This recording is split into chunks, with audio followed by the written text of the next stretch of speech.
To create a Google form on your iPad, you're going to need to open up Safari and type in forms.google.com.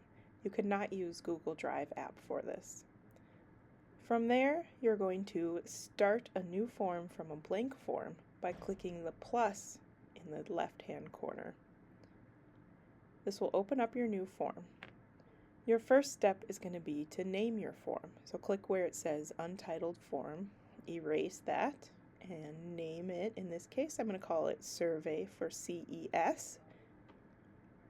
Now I'm ready to add questions.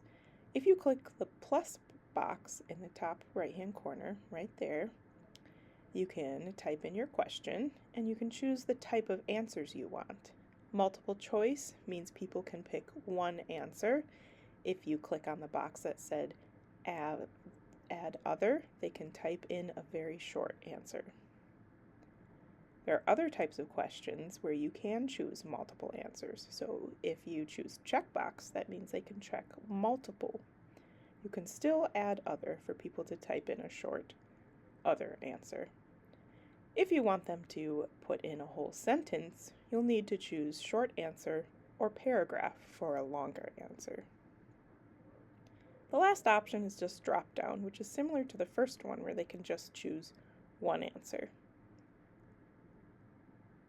Once you are finished, you can go ahead and hit the Publish button, the big purple button in the right-hand corner.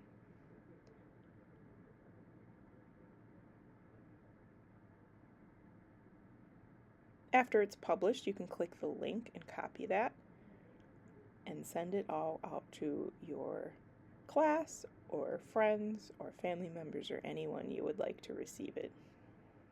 If you want someone to answer it from a poster on a hallway with a QR code, you'll have to use a QR code generator to do that.